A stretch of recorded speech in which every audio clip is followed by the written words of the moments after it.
Hi, welcome to another episode of History Hunters. I drove about an hour and a half to be here at this specific cemetery.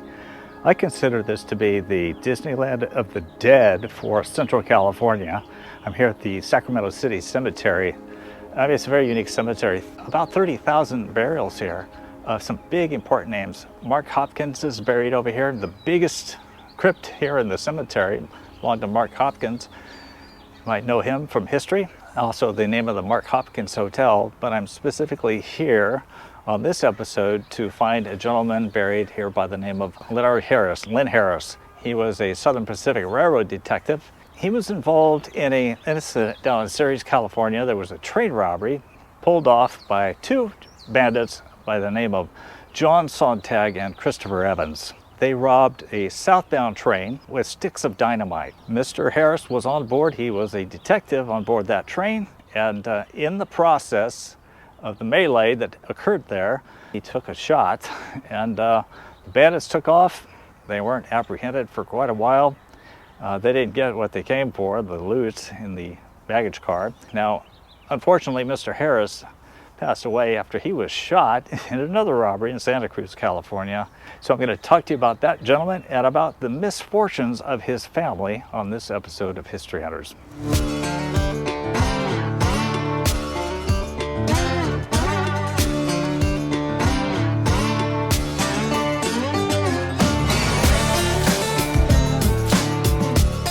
So we're going to start out this as our marker. Van Voorhees crypt is here. And tucked away right behind it is the Harris family plot. When we first came up here, I thought, oh good, Len Harris is on this side. Well, this is his son. This is not who we really came for. But look at this. This Harris was shot to death on the streets of Sacramento, 1883. That's a whole different story. And then over here we've got a W.H. Harris. He also had a unfortunate death, I should say. And over here, it's very hard to read, but this is Lenard Harris's side. Our central focus of this plot is Lenard Harris, who was born in upstate New York in 1825. After service in the Mexican War, he moved to California as a 49er. By 1856, he was a constable and deputy sheriff in Sacramento County. He was also a jail warden, a San Quentin prison guard, and a Sacramento policeman. In 1876, Harris joined the Southern Pacific Railroad as its chief detective, a job that he would hold for 18 years. Harris would die from a result of a shooting on May 15, 1894. He was called to the scene of a robbery taking place at the Wells Fargo Express office at Boulder Creek near Santa Cruz. Also coming along were fellow Southern Pacific Detective William Kelly and Santa Cruz Constable Isaiah Hartman. While attempting to arrest one of the robbers, Harris was struck twice in the abdomen and died shortly after midnight on May 16, 1894. His killer was identified as Russian immigrant Anthony Azov, who was caught and convicted and executed on June 7, 1895. The Harris family had far more than its share of tragedies. Future lawman Len Harris married 16-year-old Amanda Lee in Sacramento in 1856. Their first child, Amanda Myrtle Harris, came along in 1859, but tragically she died 19 months later. Their second child, a male infant named George Delbert Harris, would die 11 years later in 1871. And look at this. The feet have fallen off and been broken off. There was a child here on top of this grave. George Delbert and Charles Herbert, children of Len and Amanda Harris. So apparently the Harrises had twins, because I'm seeing that George Delbert and Charles Herbert were both born on April 6, 1871. And then we had George dying on October 13th, 1871. And then Charles the next year on April 2nd, 1872. This guy sure had his share of tragedies. I can't imagine. Yet another crippling blow would come to the couple in 1883 when 25-year-old son Lenard Harris Jr. was crushed to death while coupling rail cars that summer. Len Harris would lose his 45-year-old wife Amanda in 1885 when a cerebral hemorrhage proved fatal.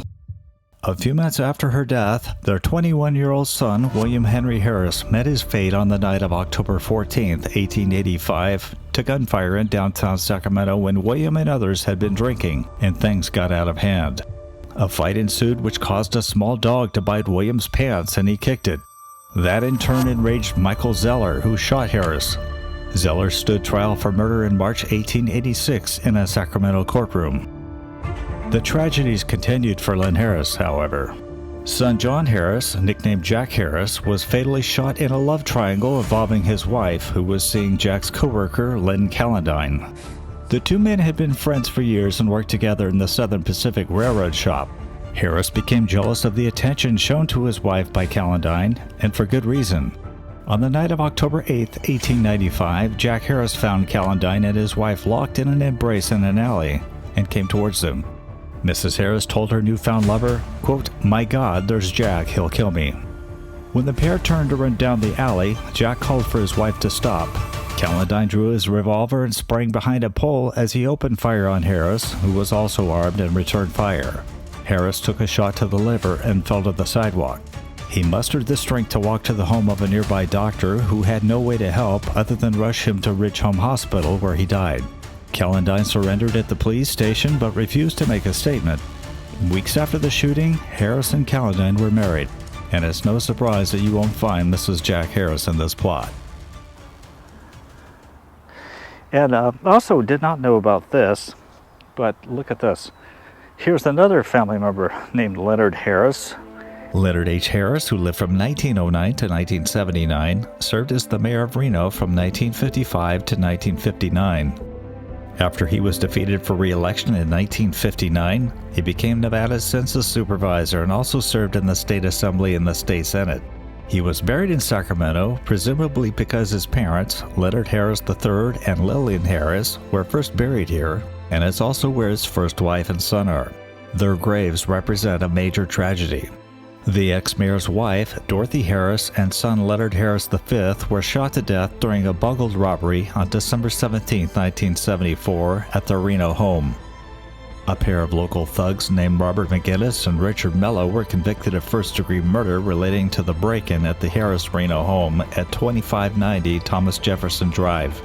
The couple of thugs were intent on stealing the son's gun collection, but found out that both occupants were home and murdered them. Former Reno Mayor Lenard Harris remarried and left behind wife Maud when he died in 1979 at the Washoe Medical Center. His obituary appeared on the front page of the Reno Evening Gazette. His body was laid to rest here in Sacramento next to his first wife and son and his parents. There was another Harris grave, that of 6-year-old Joseph M. Harris, who died July 12, 1922. I didn't find any details about whose child this was, perhaps a grandson of the lawman. So from the Harris family grave plot, I want to thank you so much for joining us on this episode of History Hunters. Such tragedy in this family plot here. I just can't imagine losing 2 young children. Your sons are shot to death. It was a rough and tumble world back then, especially if you were a Southern Pacific detective. I want to thank you so much. Please leave us a comment. Let us know what you thought about this historical information that you learned today. Probably didn't know anything about Len Harris, did you? And for many years, I had studied the train robbery in Ceres. Did not know where Len Harris ended up. He's here in Sacramento. I want to thank you so much for sticking through to the end.